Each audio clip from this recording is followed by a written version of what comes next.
ವರ್ಷ ನನ್ನ ಆ್ಯಂಥೋರಿಯಂ ಗಿಡಗಳು ನನ್ನ ಹಳೆ ವೀಡಿಯೋಸಲ್ಲಿ ಇತ್ತಲ್ಲ ಆ ರೀತಿ ತುಂಬ ಹೆಲ್ದಿಯಾಗಿ ಬೆಳೆದಿಲ್ಲ.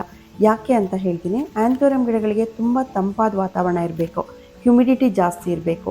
ಈ ಸಲ ಸಮ್ಮರ್ ಶುರುವಾಗೋಕ್ಕೆ ಮುಂಚೆ ಈ ಗಿಡಗಳು ಚೆನ್ನಾಗೇ ಇತ್ತು. ಈ ಸಮ್ಮರಲ್ಲಿ ಹೀಟ್ ತುಂಬ ಜಾಸ್ತಿ ಇದ್ದಿದ್ದರಿಂದ, ಹಾಗೆ ಮಳೆ ಬಂದಿದ್ದು ಕೂಡ ತುಂಬ ಲೇಟಾಗಿ ಬಂದಿದ್ದರಿಂದ ಮಾಯ್ಶ್ಚರು ಕಡಿಮೆ ಆಯಿತು. ಅದಕ್ಕೆ ಬೇಕಾಗಿರೋಂಥ ವಾತಾವರಣನೂ ಸಿಗಲಿಲ್ಲ. ಹಾಗಾಗಿ ಈ ಸಲ ತುಂಬ ಗಿಡಗಳು ಹಾಳಾಯಿತು. ಬೇರೆ ಎಲ್ಲ ತಿಂಗಳಲ್ಲೂ ಈ ಗಿಡನ ಅಷ್ಟೊಂದು ಕೇರ್ ಮಾಡೋದಿರಲ್ಲ. ಆದರೆ ಸಮ್ಮರಲ್ಲಿ ಫೆಬ್ರವರಿಯಿಂದ ಮೇ ತಿಂಗಳವರೆಗೆ ಈ ಗಿಡಗಳನ್ನ ಉಳಿಸ್ಕೊಳ್ಳೋದೇ ತುಂಬ ಕಷ್ಟ. ಆ್ಯಂಥೋರಿಯಂ ಪಾಟ್ ಮಿಕ್ಸಲ್ಲಿ ಕೋಕೋಪೀಟ್ನ ಯಾಕೆ ಜಾಸ್ತಿ ಹಾಕ್ತಾರೆ ಅಂದರೆ ಇದ್ರ ಬೇರುಗಳು ಯಾವಾಗಲೂ ಕೂಲ್ ಆಗಿರಬೇಕು, ಎಲೆಗಳು ಯಾವಾಗಲೂ ಮಾಯ್ಸ್ಟ್ ಆಗಿರಬೇಕು, ಬ್ರೈಟ್ ಆಗಿರೋವಂಥ ಬೆಳಕಿರಬೇಕು. ಇದು ಮೂರು ಚೆನ್ನಾಗಿದ್ದರೆ ಆ್ಯಂಥೋರಿಯಂ ಗಿಡಗಳು ಚೆನ್ನಾಗಿ ಬೆಳೆಯುತ್ತೆ. ಆ್ಯಂಥೋರಿಯಂ ಗಿಡಗಳು ಹೆಲ್ದಿಯಾಗಿದೆಯೋ ಇಲ್ವೋ ಅನ್ನೋದು ನಮಗೆ ಅದರ ಎಲೆಗಳ ಮುಖಾಂತರನೇ ನಮ್ಗೆ ಗೊತ್ತಾಗೋದು. ಆ ಗಿಡಕ್ಕೆ ಯಾವುದರಿಂದ ಪ್ರಾಬ್ಲಮ್ ಆಗ್ತಾ ಇದೆ ಅನ್ನೋದನ್ನು ಅದು ಎಲೆ ಮುಖಾಂತರನೇ ತೋರಿಸ್ಕೊಳ್ಳುತ್ತೆ. ತುಂಬ ಹೀಟಿಂದ ಆಗಿರ್ಬೋದು ಅಥವಾ ಓವರ್ ವಾಟ್ರಿಂಗಿಂದ ಆಗಿರ್ಬೋದು.